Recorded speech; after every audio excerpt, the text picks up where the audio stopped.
Hello and welcome to the Venue Success Podcast. I'm your host, Tirza Caffey, and our theme in season 2 is tools of the trade, the pros behind the process. And I have to tell you, I am so excited about this season because I'm going to introduce you to some of my inner circle. And to be very honest, I have held some of these people a bit close to my chest for a long time.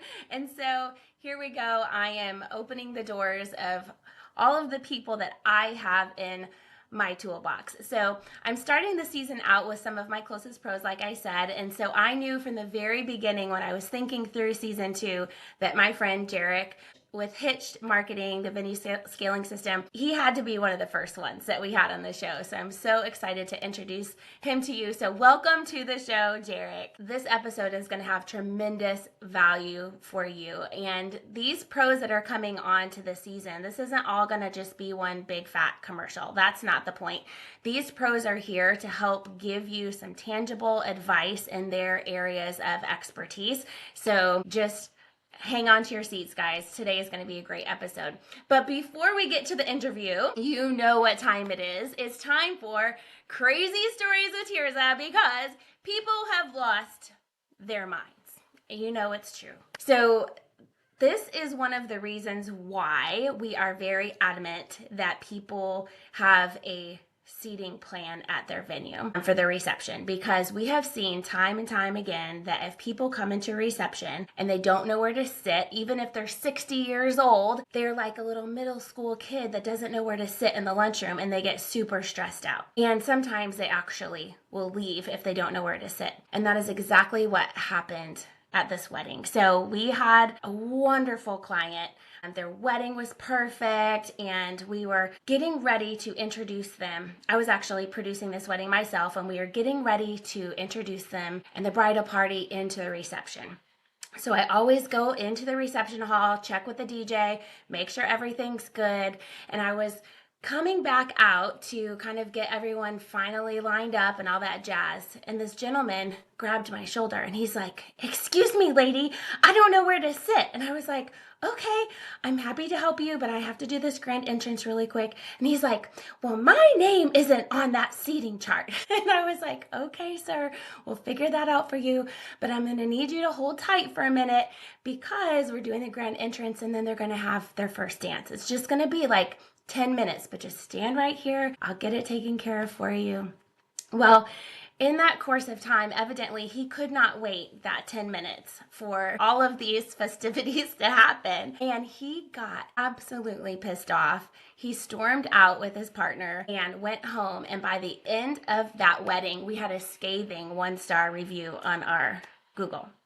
And the whole thing was that evidently I had discriminated against him and didn't provide him a seat, and what a terrible venue we were because we didn't provide him a seat. And so after the event was over, a couple days later, I actually texted the bride and I was like, "Bro, like this situation happened." And actually, I think she knew it happened on the day of, but we just kind of downplayed it. And she said to me, "Tirza, that dude, he's my neighbor, and he never even RSVP'd. I cannot believe he did that to you." And he was just, it was like he was out for a fight. I don't know. And so it's very important for us as venue owners to understand that we need to keep our eyes out for these types of situations, because people, if they don't have a seat, they literally they just start throwing hands. They get so upset. And so again, this is why we require to have a seating chart, but usually people actually RSVP. But I think what happened in these instances, if someone doesn't RSVP, you need to follow up with them. That's my little tip for you. So he hadn't RSVP'd, he assumed he did, she assumed he didn't, and it got us a 1-star review. So I did beg her to get him to take it down, and I think that he actually did eventually, or it might still be sitting out there. I haven't checked in a while, but anyway, there's my crazy story. People are nuts. Okay, so let's jump into kind of some educational marketing tips that we have for you today. But before we do so, I'm going to ask, because it's kind of a funny story, I'm going to ask Jarek to tell you guys how we met. So take it away. Awesome. Well, again, Tirza, thank you so much for having me. And I love telling this story because, being honest, it was, working with you and working with one of the, the best venues in Charlotte was a really awesome, big, pivotal role in the success of our company and our ability to help a lot of venues grow and scale. Just a quick little background about me.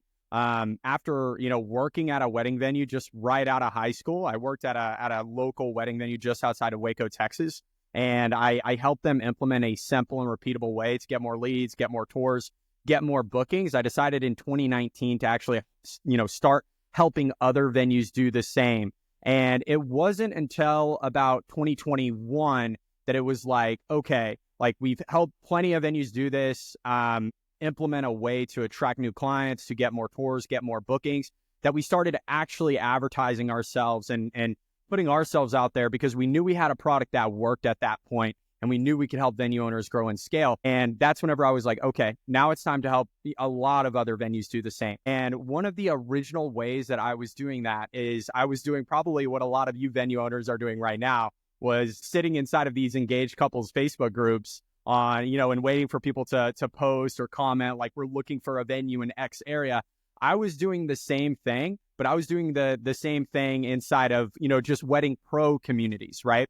But more importantly, I was looking for the most established wedding venues that had the best product, that I could actually help implement a system to help them bring them more clients. And Tirza, you were at the very top of my list. So I don't know how many times I messaged you like, hey, could we freaking please get on a call? Like, I really think that I could give you something that would help you. And you had mentioned in one of your posts, like, you had one team member. I was like, oh my gosh, I feel like I can make their life so much easier. Like, I would love to meet with you. And it wasn't until like you finally messaged me and you were like, I saw your post on Facebook, whatever, like, let's give it a shot. And it wasn't that long in that conversation that we hit it off, and we were talking about like big, high level marketing topics and high level systems and automation topics. And you were just like, yeah, like you're such a decisive person. You were like, this just makes so much sense. Like, you were like, let's freaking do it. And we did. And, here we are now more than, 3 years later, or just about to be 3 years later. So it was 2021 that I think you started working with us. So we're so 2021. Yeah, this is like, we've been working together for over 3 years, right? Yeah. I think the story is important because I am a very established venue. And I think when you've been around for a second, it's hard to think about disrupting your system. But my system was me. And so I think that that's something that's really important to understand, that wasn't actually a system. I was the system, or my teammate, was my sales manager, was the system. So if we weren't working, the business basically was closed. And I think when I was talking with Jarek, my mind exploded because I'm a worker bee, like I was always willing to be on all of the time. But I think being in the industry for as long as I have, I've been around since before there was social media or any of this stuff. And every conversation that we had was on the phone. And I spent 5-6 hours a day on the phone. You know what I mean? So like, I was used to the fact that I or my teammate were the system. And so I think that that's so exciting for me. It was life-changing for us. Like, literally life-changing, that I felt like my system could be working when I was at sleep at night. And that's like a beautiful thing, right? So we're going to get into that a bit more. But I will tell you, I was skeptical. I was skeptical for a long time. I was like, how many messages that we all get in Facebook by people, usually probably in some other country. And Jarek is like me. He's got a weird name. I'm like, who's this guy? I don't know who he is. Is he even here in America? Like, what is this? So, like, but I think we do need to be kind of skeptical, right? But I gave him a chance and my mind was blown. And I knew that we needed something because of this. We were inundated with inquiries coming in. We weren't necessarily starving for inquiries, but we were spending probably 50% of our follow-up time following up with leads from the knot and wedding wire that literally were never responding to us.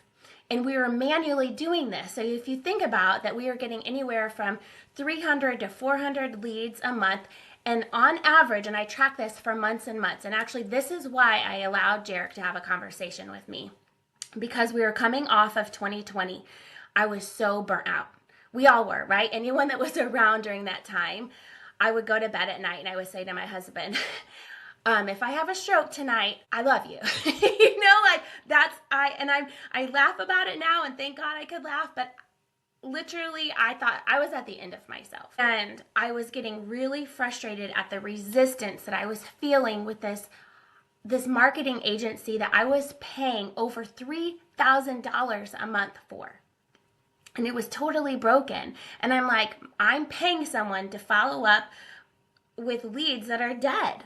And literally they were like not ghosting. They weren't even ghosting. They were just dead. They never responded. And in my mind, I kept thinking, like, are these fake email addresses? Like, what's happening? Some would bounce, but most would never respond. And so that is literally the reason why I was willing to have a conversation with Jarek, because it was the first time in 5 venues in 30 years that we've had so many different venues. And we've used the knot, by the way, with all of them. We've given them multiple 6 figures worth of money. I'm sorry I'm soapboxing here for a second on this, but I care so deeply about our wedding industry, and every penny matters that we spent, right? And what kind of opened my eyes is I was like, the money that I spend on Hitched marketing to me was like hiring another employee, but one that never slept. And I was like, when I realized that, I'm like, you say that I'm like fast to make decisions. I mean, I am, but I had been thinking about this for months and months and months, and I knew that something needed to change. And I know that you guys have done something remarkable for my business, and I'm always so full of gratitude for you, Jarek. Oh my gosh. I'm going to stop talking Tirza, here you're great. for No, a you minute. highlighted a couple of really, really big things there, right? That I freaking love.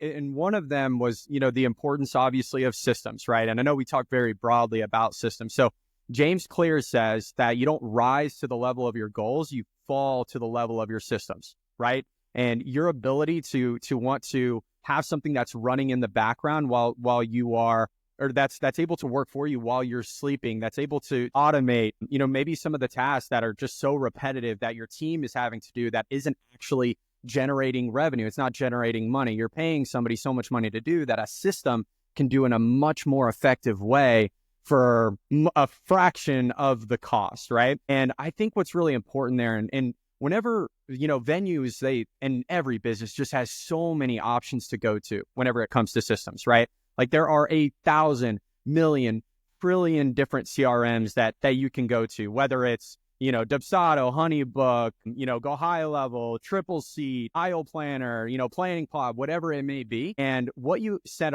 just really, really highlighted something, is you said that whenever, and I'm not just saying this for me, but for anybody, whenever you're hiring somebody and you're implementing systems, the goal shouldn't be to buy systems, right? And I think that's a lot of the misconception when it comes to trying to change your business. It's like, especially when people are looking at new CRMs or looking at new processes, it's like, I'm going to have to buy this system. I'm going to have to build this system. I'm going to have to put all of it together. I don't know how hard that's going to be, how much time that's going to take. I don't need a system. I don't need a hammer. I need a house, right? And whenever we hired somebody, it was like hiring and bringing on an employee for somebody to work full time in our business. It wasn't like, purchasing a system. And I think whenever I look at the grand, big picture scheme of things of venue owners trying to grow and scale, it's like, and the impact maybe that we try to make for the venues that we work with is, we understand, like most business owners like yourself, whenever you talk to me, like you didn't care. Every system does cool stuff now. Guys, every system in the world does really awesome stuff. Sends texts, sends emails. It's not the features that you're looking for, right? And it's not the system that you buy that makes or breaks your venue. It's what you do and what you create with the systems that you put in place, right?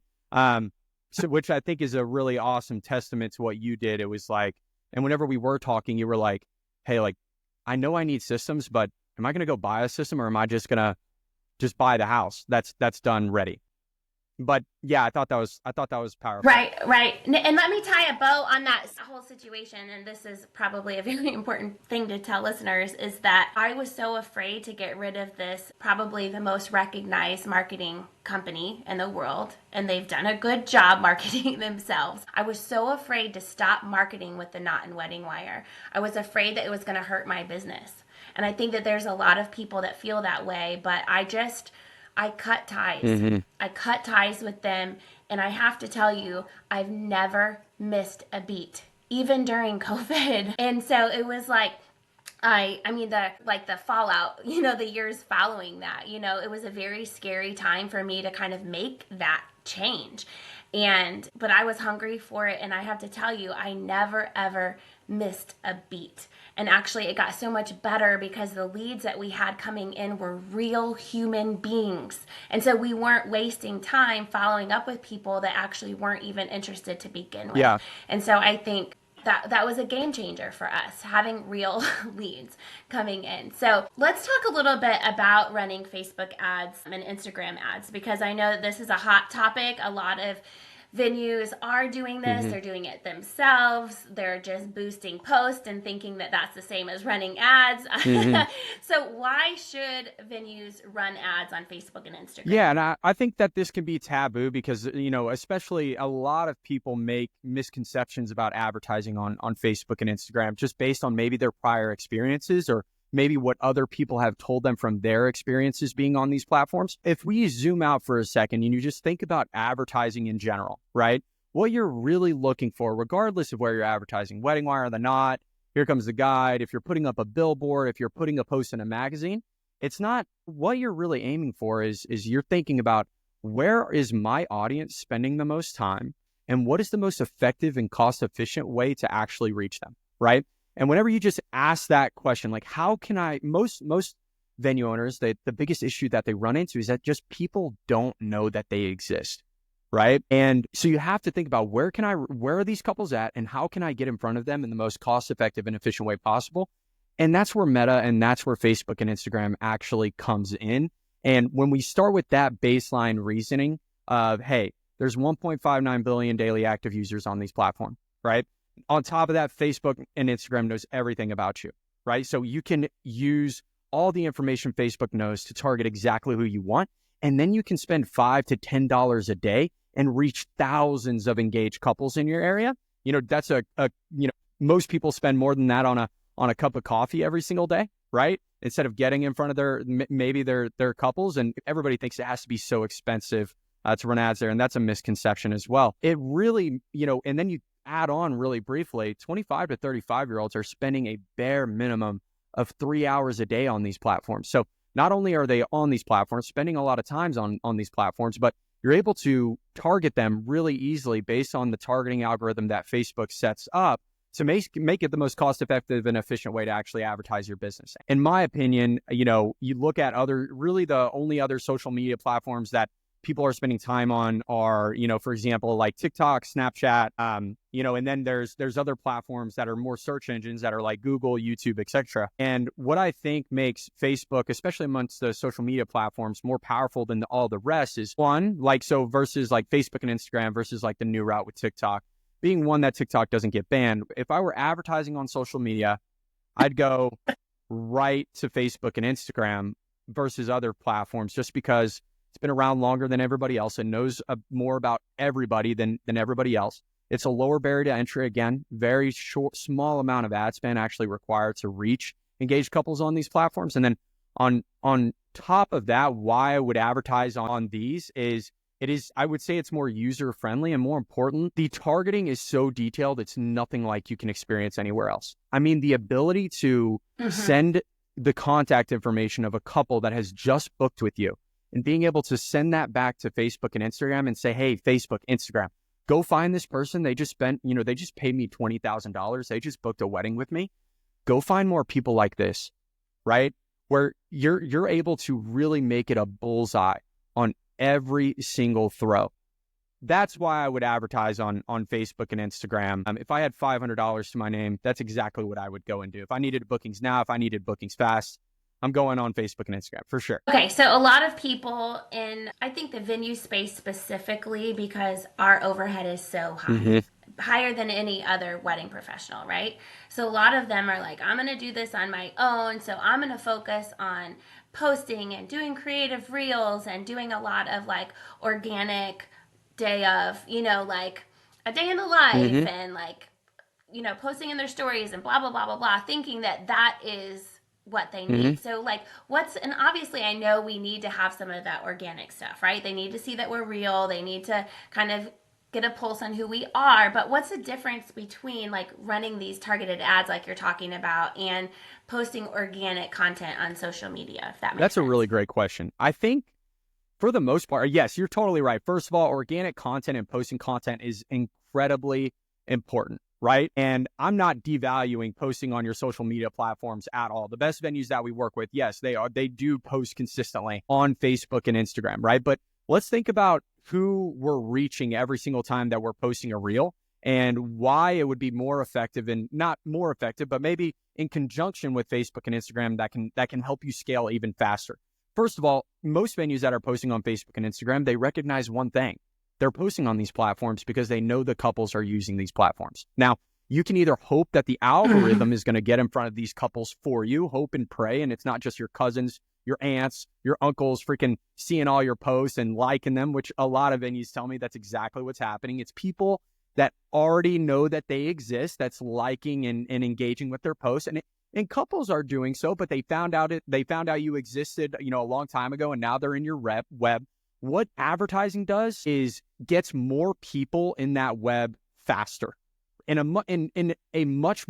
way that you can control. Where instead of you making a reel and hoping it sees the right people, hoping it maybe gets a little viral and starts reaching engaged couples, where now I can run an ad and I can reach engaged couples on every single toss of the dart.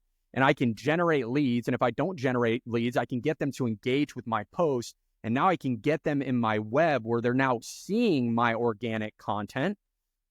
It's going to be much more effective than just hoping the algorithm gets you there, right? I would say that going together hand in hand is great. However, I would say if you had, to do one or the other, I would always run paid ads. But again, going in conjunction is really powerful. Organic content with paid ads, get people more on the web so your organic content reaches them for social proof, to really sell them if they aren't sold once they inquire with you or once they get to the landing page. Yeah, organic content, it can definitely be really powerful. Yeah.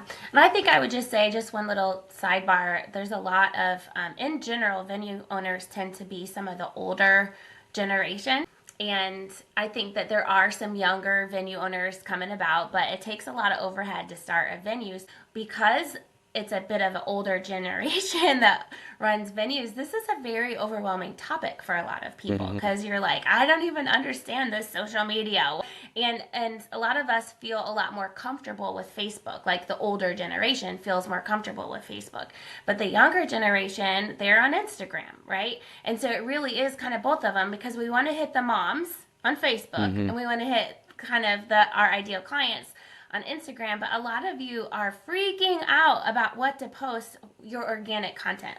I'm just going to tell you, just post pretty pictures and stop overthinking it. It needs to just be updated, put a pretty picture out there. Don't worry about likes and views and all that kind of stuff. Just keep it relevant so that they're not going to your page and saying like, oh my gosh, they haven't posted in 3 months. That's what you don't want because then they don't think that you're relevant. So if you can at least connect with your photographers that are there, get some pretty pictures, always be sure to tag them or they'll get super pissed. But like keep pretty pictures there. Don't overthink it. And then have top of mind awareness, just wanting to post and be at top of mind. And then also like I mentioned, a big area of posting organic content is that when somebody sees an ad or somebody sees your website and they go to your Instagram page, it's just filled with more validation of why your venue is a good decision for them. Exactly. It's just social proof. That's all it is. I love it.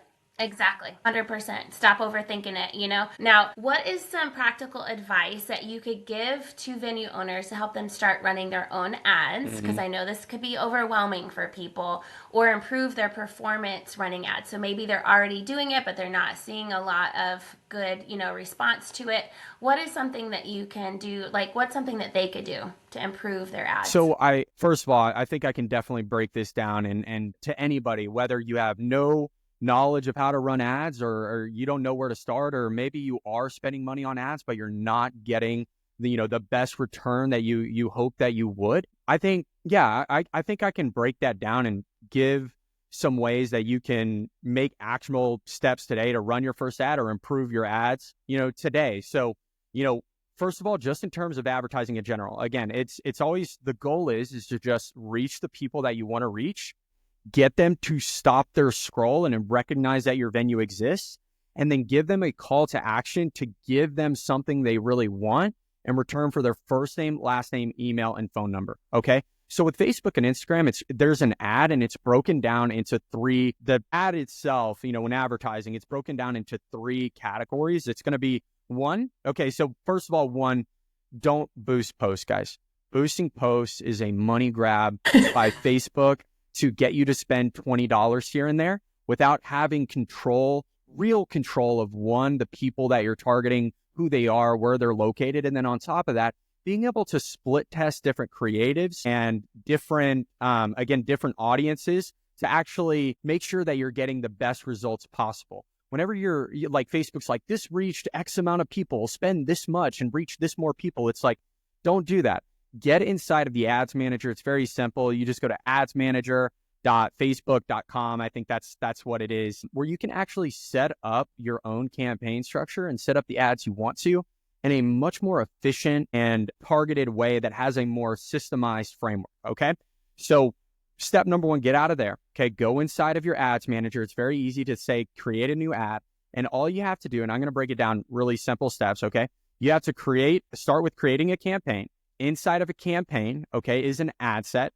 Then inside of an ad set, it is an ad. So a campaign, one, is the objective that you select. You're just selecting an objective of what you want to get in return by launching this ad. I'll break that down here in a second. The ad set is really where you're defining who you want to target. And the ad is, the creative that you see on the back end where you're actually scrolling through the platform, okay? So if I'm on Facebook and Instagram, if I'm a venue owner, and I'm spending thousands of dollars of ads, or if I'm spending just trying to spend, $200 a month on ads. Okay. First of all, what you have to do is define the campaign is the objective. What are you wanting from the campaign? I really cannot imagine that you want anything else than leads, right? So many venues. This is where I think that a big bottleneck is for a lot of venues when they haven't gotten the results that they want. Is whenever they're setting up their campaigns, they go in just with the wrong objective and the wrong campaign type in the beginning, right? So you're essentially doomed from the start. So what I really would advise is whenever you open up that category of your campaign, it's going to ask you, what do you want? There's going to be awareness and engagement. There's going to be traffic to your website. There's going to be an option for lead generation. That's what you want, is lead generation. Now, why is that? Well, what do you want? If you want more bookings, let's start with the end goal in mind. If you want more high-paying bookings, if you want to get more people on your calendar and more people paying you money, right? What do you need? You need more high-quality tours. What do you need to do to get more high-quality tours? You need to get more high-quality leads. So being intentional, that any advertising effort you have, you need to get more high-quality leads in the door. Start with the campaign objective of generating first name, last name, email, phone number. You don't care about page likes. You don't care about website visitors. You don't care about comments. You want leads, okay? Yep. So for your campaign objection, it's always going to be lead generation, whether that's native through the platform or whether that's driving traffic to a landing page, okay? Number two there is the ad set, who you want to target, okay? Guys, if you're just starting here, be really simple, okay? Big problem I'll see a lot of venues make is they will go in here and they'll be like, oh, I can target everyone looking for a wedding dress, everyone looking for a wedding reception, everybody looking for wedding, everything. I'm going to break it down, just make it very simple for you. What you want to do is you want to have two audiences that you'll see the option there to split test. So if I only had $200 to my name, these are the only two audiences I would set up. Okay. I would set up ads for everybody that is inside of the interests. Okay. I would set up ads for everybody that is visiting the website Wedding Wire.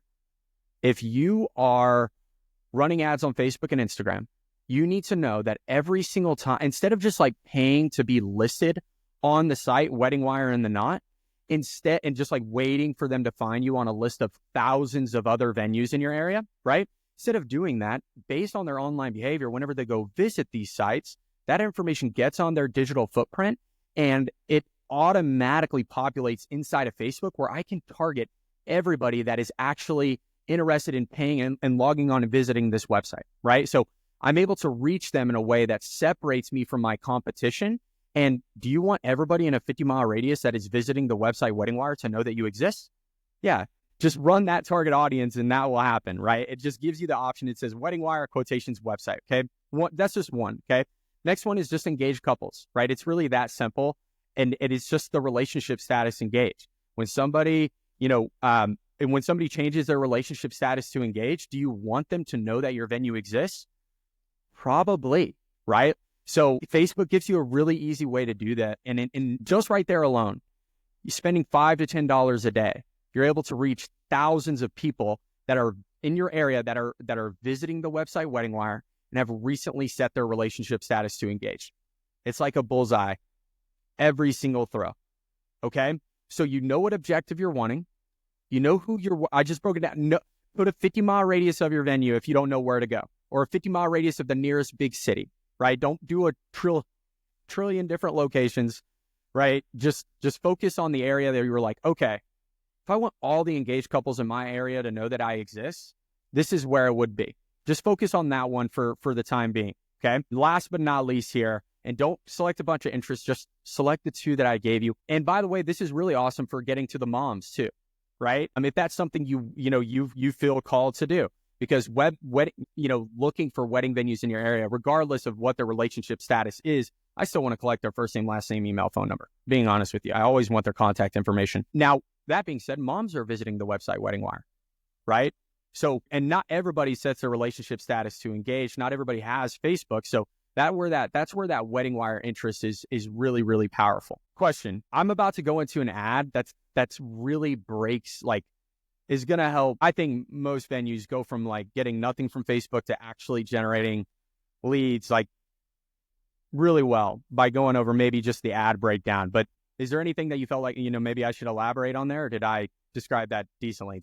No, I'm like, ooh, I love this. Listen, if you're listening and you've made it this far, give yourself a pat on the back. I know that this is like for Jarek and I, like, we love this. We're like in the weeds of this all of the time. Like, but also even me being in this industry for a really long time, this isn't my expertise. And I think I just want to say that here. Like, I think that's why I actually jumped in and started working with Jarek, is because I didn't have the time doesn't mean I couldn't, but I didn't have the time, or shall I say desire, to actually understand how all of this works and be in it and changing it. And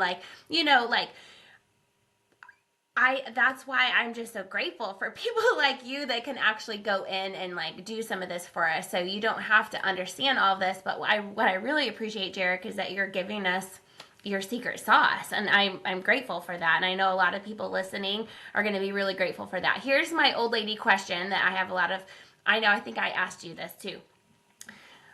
How does it work with Facebook and Instagram when you're running ads? Like, if you go into your leads manager, is that something that you have to do separate for Facebook and Instagram, or is it together? So inside, is it one it's ad? It's all in one ad, okay? And you're able to, and it goes across both Facebook and Instagram. So one platform inside of it's Meta, right? It's the Meta Ads Manager, right? Whenever you launch an ad, it goes across the board on Facebook and Instagram. And so it does it on both for you automatically, and actually based on the types of results that you get, the volume of clicks, volume of leads, bookings, etc. The algorithm it decides for you where it should be allocating. Sometimes it decides for you where it should be allocating the most spend. So yes, it does both Facebook and Instagram, one click. That's it. Yeah. Yeah, awesome, awesome, awesome. I know that again, some of the older generation doesn't really understand how some of that works, so I think that will be helpful. So go ahead and Yeah. kind of go into the second part of what you're explaining So about kind of that third for prong. sure. Now it's very simple and easy here. Okay. So again, the campaign, it literally just pops up. Hey, the objective, what do you want? You just click leads. Okay. It's automatically going to bring you down to the ad set where you get to decide who you want to target. Target people visiting the website Wedding Wire and target recently engaged couples. For just beginning, that's going to do so much for you. Now the ad is where you're going to make the most money and what's going to decide the fate of your campaigns. This is the ad text. This is the headline. This is obviously the image. I would, really, I want to keep it really simple. Anytime you're running an advertising campaign and anything that has to do with text, just make the top priority of yours simply being to call out the location and call out the target area that you're reaching and going after. So calling all engaged couples of X area. So calling all engaged couples of Dallas Fort Worth, calling all engaged couples of Charlotte.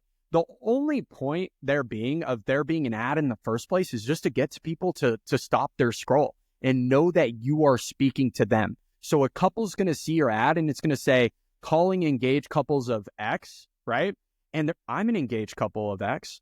For an image, for the images that you select, they're going to see a wedding venue. I'm an engaged couple in this area, and here's a wedding venue. I need a wedding venue. Now what? Well, what do we need to tell them something to get some that can get them to click, take action, and give us their first name, last name, email, phone number, and return for something they really want, right? So what I would really prioritize is having a lead magnet. And in my opinion, and the number one thing I would always do is get people to inquire for a brochure with pricing. Okay. So I'm going to reach people. I'm going to reach people with the objective to generate leads. I'm going to target the people that I know are or at least have the common trait that they're looking for a wedding venue if they have not booked one on already. But these are the people I want to target are engaged couples in this area visiting Wedding Wire and the Knot. Okay. I'm going to call them out in all of my text anywhere. Okay. And I'm going to show them a picture of my venue. And I'm going to say, as soon as anybody sees a wedding venue, first question they have is, how much does it cost? Okay. Here, if you click this ad, I'm going to give you our pricing in return for your first name, last name, email, phone number. And using this, you're going to be able to generate leads. And if you are intentional like that, and you are giving people a call to action, like download pricing, and you're keeping it simple, calling out your location target audience, you're going to do far better than anybody else not having any sort of idea of what they're doing, even if you're only spending $200 a month. Just be intentional, keep it simple, show a picture of your venue, give a really good call to action, and you'll be bringing in leads in no time. So I'm going to be devil's advocate because there's a big, there's a big variety of opinions about pricing and where you should put pricing. The devil's advocate is, but Jarek, I'm transparent. And so I put all of my pricing on my website. So I can't do a lead magnet like that because look at me go, I'm transparent. I have it all out there on my website. What do you say to that venue owner? Well, I think being transparent is great. I think what a common misconception is, and why a lot of people will end up putting pricing on their website, is they start off with the hope, like, of course, they don't want to be talking to anybody that doesn't know what their pricing is, right? They don't want to be talking to anybody that doesn't know what their pricing is. They don't want to be copying and pasting emails to people that don't know what anything costs, right? And one thing briefly on that, you should not, if you take pricing off your website, for example, which, by the way, I highly 1,000,000% recommend that you do, okay?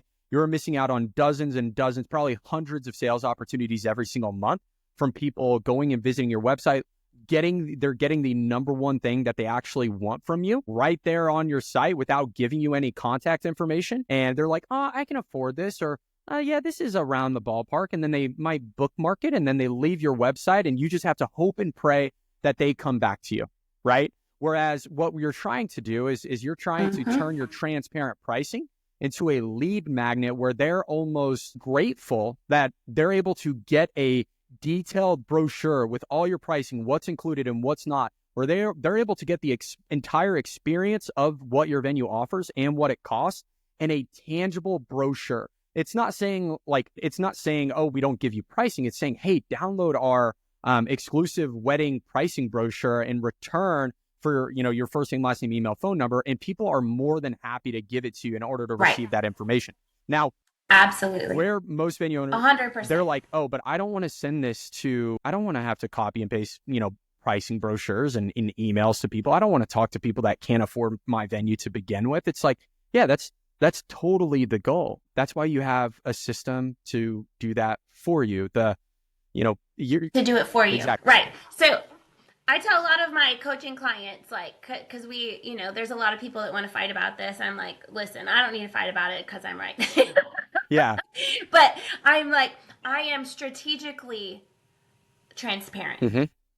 It doesn't mean that I'm not transparent. I'm smart about it. I used to do like network marketing for years and years, like many moons ago.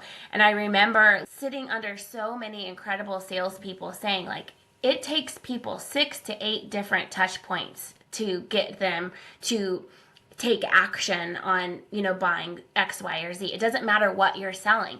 They need multiple touch points. It's very rare that you have someone just see something once and buy right away. And so I think that is exactly why I love this system so much, is because you're doing all of the touching for me, the touch points for me. And by the time they get to me, they are a hot, spicy lead. And it's so much easier for me to sell them because you've been doing that for me while I sleep. So it brings me to my second question about kind of piggybacking on what we're talking about here. So you've explained to us beautifully about how to kind of get people to the point that they are stuck in our web, right? And so then the next part, or you want to call it a funnel, you're filling the funnel, right? And you're getting them to the point where your objective of getting them out to your venue for a tour is the next objective, right? So we're going to get them that pricing. We're going to filter them at that point. They're going to get this beautiful pricing guide that's gorgeous and answers the majority of their questions. And then we're going to get them to the point where they have done, hopefully, their due diligence to read said pricing guide and come in for a tour. So what are some things that venues can do to increase the odds of that lead that they've paid for through that beautiful Facebook, Instagram campaign? Now they're looking at your stuff, but how do we get them to come for a tour and actually sign a contract? Because I do think that there's a bog that happens with a lot of venue owners here, which, side note plug, which is why I created for venue owners the Venue Success Blueprint, all about tours. Because a lot of you are spending all this money on these big marketing companies and you're getting them there and then failing at the tour process. We're not going to talk about that today, but I want to tell you, this is something that I'm very passionate about. So please reach out to me at some point along the way and I can help you with this. Okay, so answer that question, Yeah, Jarek. well, you had just brought it up just the same as all. Okay, so you had mentioned, like, what good is all these tours that are coming in if they're not converting into signed contracts, which is why you need to be good at sales and constantly developing yourself as a salesperson and building the right skills so you reduce the amount of missed sales opportunities that you have. That is the same exact objective that you have whenever you are generating all these leads. What good is all of these leads coming into the pipeline, regardless of where they're coming from, regardless of what system you use? What good is all these leads coming in if they're not converting into tours, and more importantly, they're not converting into actual bookings, right? If you get all the leads you want, if you don't have a way to follow up with those leads and convert them into tours and into signed contracts, you're going to end up with cold and dead leads. So regardless if somebody works with us or not, I just want to give some, guidance in this case, because the power is in the follow-up, okay? And you're right. Right now, whenever people are inquiring with you and we're getting first name, last name, email, phone number, when people are visiting your website, the only way that I would maybe advise you to maybe just make you can leave pricing there, maybe change it into a wedding brochure, something to collect some contact information. Is not everybody that visits your website is going to be ready to just give you their credit card and buy from you. Like you mentioned, not all your leads are going to be the same, right? So this is why having those touch points is important. So you're collecting this contact information and you're maximizing every opportunity that you have. So how do you do that? Okay. First of all, our primary focus is to stop losing out on opportunities. It's the most expensive mistake or the most expensive cost in your business, right? It's the amount of people that you're leaving on the table. Okay, so how do we increase the amount of people inquiring with us, scheduling a tour? How do we increase that conversion ratio? One, speed to lead. So speed to lead, guys, I know you probably heard this a million times. Following up within 5 minutes, you are 50% more likely to have a successful sales conversation and convert that person into a tour if you follow up within 5 minutes compared to just 1 hour. Why is that? Instant gratification, guys. Our generation is freaking cuckoo, and they are inquiring to dozens and dozens and dozens of different vendors, venues, everything all at a time, right? The person that gets their attention is the one that gets them first. When somebody inquires to your venue, they feel these emotions inquiring with you, right? They feel this certain way. There's something that they saw that made them pull the trigger and click that button to give you their first name, last name, email, and phone number. Do you want to get them at that high and have a conversation with them then? Or do you want to push this can down the road whenever they've already went and looked at a bunch of different venues and they've had some time to maybe have some indecision or look at some other options? No, you want to get in front of them right there when they're all touchy-feely and they requested something because they want it right then and there, right? Now, let's just say hypothetically, that person isn't ready to buy and freaking pay you $20,000 right away as soon as they inquire with you. Surprise, right? Most people aren't in that buying situation because one, maybe they're in that research phase, right? But two, and more so too, sometimes they don't even see that initial response that you give them, right? That's why it's really important to have multiple touch points, okay?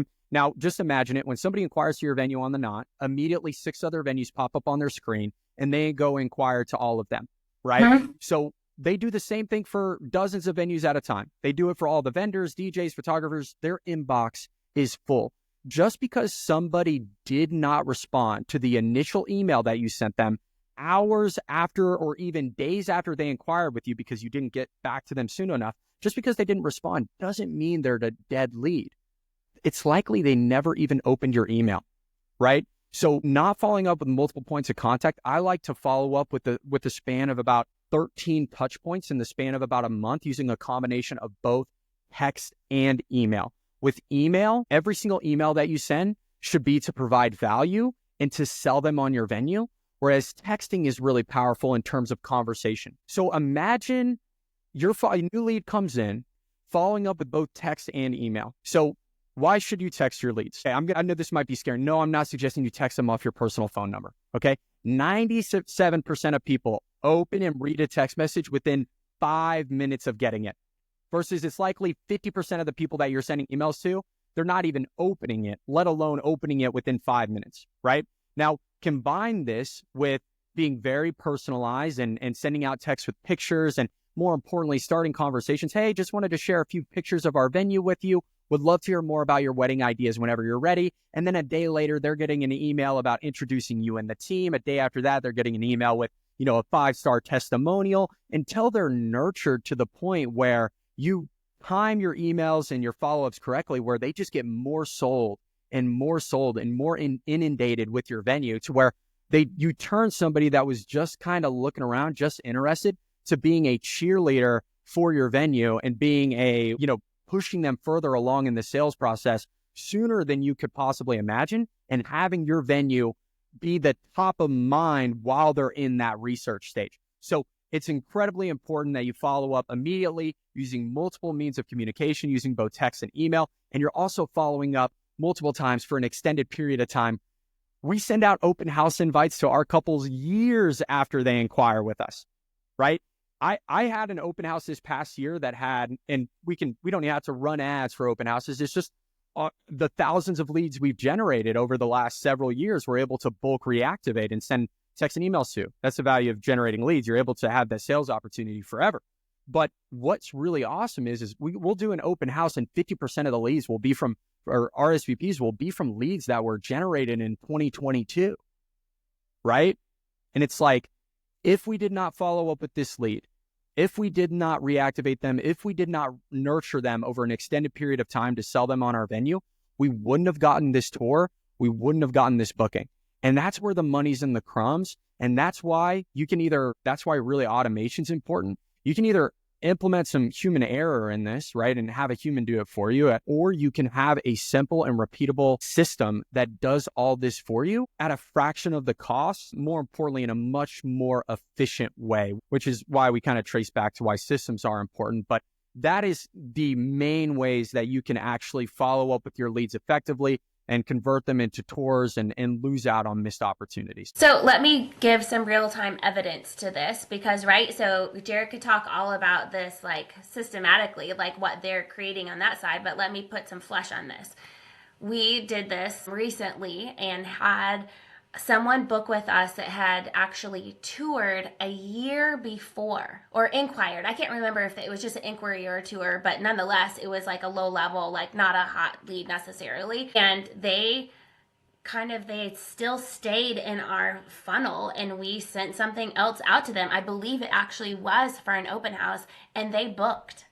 And we had actually kind of forgotten about them, but the system hadn't forgotten about them. And I think that there's a lot of like brain fatigue sometimes that could happen for those of us that may still be cutting and pasting and cutting and pasting. I remember when I first met you, Jarek, I was cutting and pasting. Mm-hmm. I was still doing that because it was working for us and we were still selling over 100 weddings a year. That wasn't necessarily the issue for us, but I was tired. And so I think that is kind of the other thing is that the system's working, right, when we're not. And that by the time all of these nurturing has happened, they are coming to us feeling like they're our best friend. It's so funny when people come in and they're like, my lead sales girl, like all of the messages are like from her, right? And they come in so excited to meet her because she's been sending them all of these very personal text messages, which of course it was just automation, but they feel so connected and they feel so nurtured and they feel like we have given them so much value by the time that they come for a tour. Like our job's pretty easy. Like just don't screw up the tour, right? And so our conversion rate is quite high because we have, nurtured that baby until they come and they're really ready and excited. So this has been a phenomenal conversation, Jarek. I'm so appreciative to you for just really sharing the ins and outs of this very kind of, for a lot of people, they feel like it's really complicated, and it can be. And so I do think, and I'm a big believer that I think paying someone to do something that you are not an expert at is actually saving you money. Because a lot of us, like our time is better spent doing the things that we're experts at. And so I am not one that feels like, I'm not going to tell you to go invest in every little thing out there, but there are some core building blocks that you have to have in your venue. And the number one building block is, well, obviously, like, you need to have a good functioning website for a lot of this stuff to work too. So that's kind of all in the soup of this marketing thing. But this is, I believe, the most important part, because you don't have a business if you don't have leads coming in. And so a lot of you are overwhelmed. There's so many more venues out there than there's ever been. I mean, astronomical growth. And so your competition is fierce. And so what do you have to do? You have to find some way to set yourself apart, and plugging in a system like this is, I believe, I mean, don't take it from me. We're only bringing in multiple 7 figures a year and doing over 120 events a year. Don't listen to me. Let me make it I believe this is the core to our success. Let me make it a little easier too. I know a lot. I know a lot of venues, and a lot of venues that come to us. They're and people watching this podcast, like, you might be struggling, right? And I think a lot of venues that come to us are in a position where, like you mentioned, like the overhead's high. Like they don't know where they're going to turn. They don't know where their next booking is going to come from. They don't know. They're so focused on just trying to stay alive that it's impossible to even think about growth, to even think about scaling, like in trying to achieve their goals. And I wanted to give you, everybody that's listening to this recording, I wanted to give you guys a simple way to get started on that. Maybe you are in that survival mode and you just need something that can maybe start predictably bringing in some extra leads, some extra bookings and revenue. Tirza, if you don't mind, I'll put in a little plug. It's a free guide. I had actually spent the last 6 months writing an 80-page book, step by step, exactly how to set up your campaigns, exactly how to run your ads completely from from A to Z, exactly what images to use, what audiences to reach. And then on top of that, I set up exactly what you should be doing, even, regardless of whether you work with us or not, exactly what messages you should be sending, how you can be sending them step by step. You can go, you can steal them, you can use them to try to help your own business. And I set off with the goal 2 years ago that I wanted to help 500 venues grow and scale their businesses. And as more venues have come into the space, it's been sad as some of the venues that we spoke with in 2021, 2022, that were like, hey, we just need to get out of this season right now. And then maybe we can, consider working together. And they didn't have that time. And over time, they, I wish we could have helped them. And over time, they had to shut down their doors. They had to go out of business. I don't want that to happen to you guys.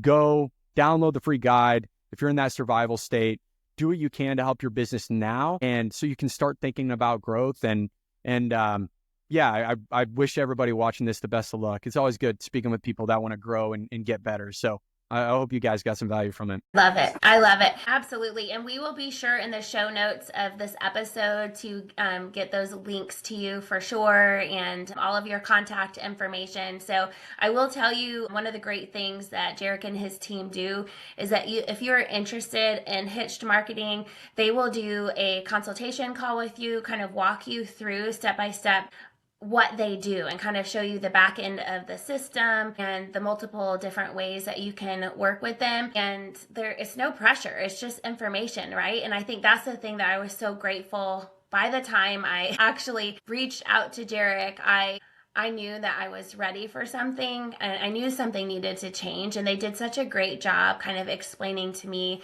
everything that the system could do. And honestly, we are only scratching the surface of what it can do because I'm a little stubborn, but it's really been a game changer for us. But again, like this is can be very overwhelming. And so if that's you and you're looking for some help, please feel free to reach out to Jarek and his team, and we will be sure and link all of that contact info in our show notes. But any closing thoughts that you have for us today, Jarek? No, best of luck. It's the quote unquote the booking season. I hope you guys all do really well and try to implement some systems and some strategies where you can get some bookings year round instead of focusing and hoping you get it only a few months out of the year. That's my advice. But yeah. Well, thanks everyone. If you've made it this far, I know today was a long episode. Be sure to subscribe and like and share this post. We would love to just help as many venue owners as we can for sure. So thanks for being on the show today, Jarek, and we will see all the rest of you on our next episode.